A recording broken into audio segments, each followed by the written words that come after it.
Hey guys, welcome back. Today we're going to discuss what transference is and why I think it's mostly superfluous to deal with in therapy. Note.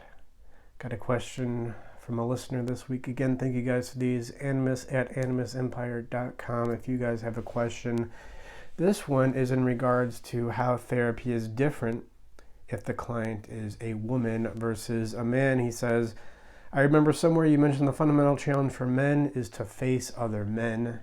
Yes, I think that's true. And the fundamental challenge for women, similar but slightly different, is to find a man who she can form a trusting relationship, to find a man who a woman can trust, to find a man who has a strong boundary, who has regulated emotions, which indicates that this woman, in order to find a man like that, would also need a strong boundary, well-regulated emotions. Well, don't men care about finding a woman like that? Well, yeah, and that's important for us too, but I think fundamentally how we can connect, how we can face off with, how well we can mostly express anger in a healthy way around other men is just going to impact so many other areas of our life, our success in financial realm, our success with women.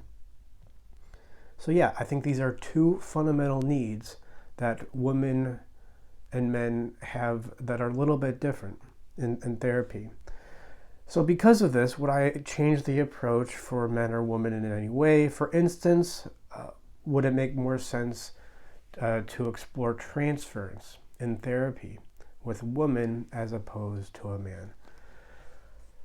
Well, just to tease ahead, and then I'll come back and talk about it. But no, I think the fundamental approach in therapy, whether it's a man or a woman as your client, it does not change that much, even though their needs are different. I mean, if somebody comes to you, and this is a good example of what you mentioned as the two fundamental differences between men and women in therapy, what their needs are.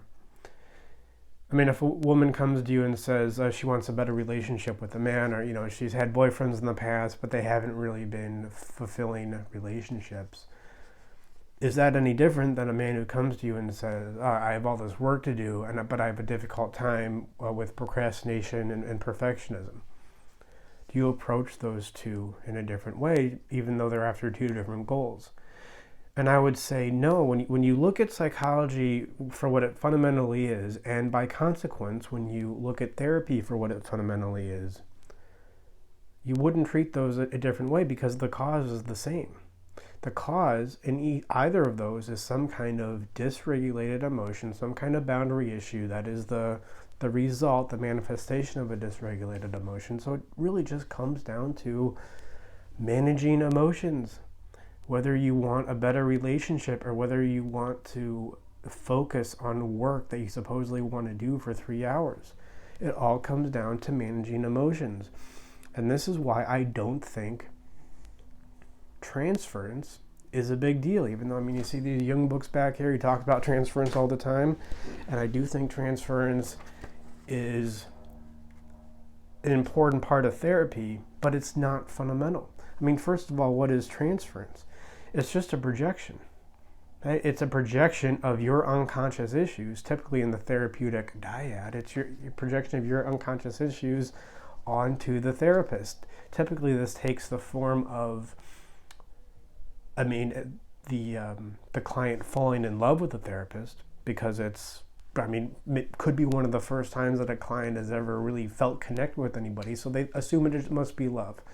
Well, no, there's just some mismanaged emotion there. There's some deeper loneliness issues that is the result of mismanaged emotion, and you're mistaking this connection with the therapist for love. So that's a projection. Another transference projection is thinking that the therapist is some kind of hero. The therapist takes the form of authority in your life, in the client's life, and you think, oh, well, the therapist came in and saved me in a sense, and it'll definitely feel like that. But those are both downstream of proper emotional regulation. Right? That's the point. I think transference is taken care of naturally when you understand the fundamental principles of therapy what our emotions are, how they work, how we talk through them in a certain way to become more aware of them, and in talking through them in a certain way to become more aware of them, what do? We, in a sense, own our emotional baggage, and what naturally happens because of that is we take back our projections. We see, we begin to think, oh, I thought I was dealing with reality. I thought I saw this relationship for what it was. Really what I was dealing with was a projection of my emotional baggage. So do that in therapy, and then there's no issue with transference. Dealing with men or women is very similar.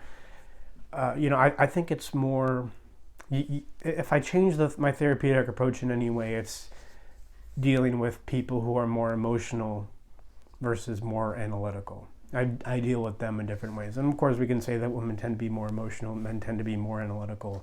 So it may change a little bit that way. But other than that, I think it's very similar.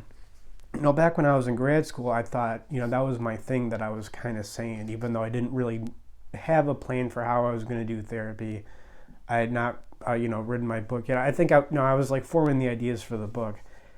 And I would say stuff like, oh, I'm just going to be a therapist who deals with male clients. I'm just going to have male clients. And that seemed like the thing to say, and people kind of latched onto that, and they got that in some way. But there's really no reason for that. When you begin to understand the fundamental nature of therapy and our psychology and how it works, I guess what this means is, we do a great job with therapy here at Animus. Not because of what we do so much, but because of what we don't do. I think therapy runs into problems and people get lost in therapy. I mean, that's a typical criticism of therapy that people have, is they just think it's directionless. They don't understand what the point is. Yeah, it's great to go in and talk to somebody, and it's definitely better than doing nothing. Sometimes it's worse than doing nothing, depending. But it could at least be better than doing nothing. But what's the point? What's the direction? And I think part of the reason is most therapists don't understand the fundamental nature of therapy, what it needs to be. And because of that, they focus on a bunch of different things, a bunch of different mindfulness techniques, meditation techniques, behavioral modification, thought modification. It's all over the place. It's too much. But when you understand psychology for what it is, you can really break therapy down to its fundamental parts. Work on those components, work on those fundamental components, and any other issue you have, whether it's difficulty forming relationships, whether it's difficulty in focus on work that you want to do, whether it's transference with a therapist or countertransference, of course. It all comes down to the same issues. And that's what we work on here on Animus, is just focusing on what those fundamental issues are. Right? It doesn't make it easy, but we can at least simplify the process of therapy. Simplify what mental health is. It's not doing a bunch of affirmations and gratitude lists and journaling and this and that. Those things can help. But it really comes down to doing a few things and doing them really well, and then trusting the process and knowing that if you just focus on these few things well, then any other issue you have will naturally diminish. So that's what we work on here. We do free consultations if you guys are interested.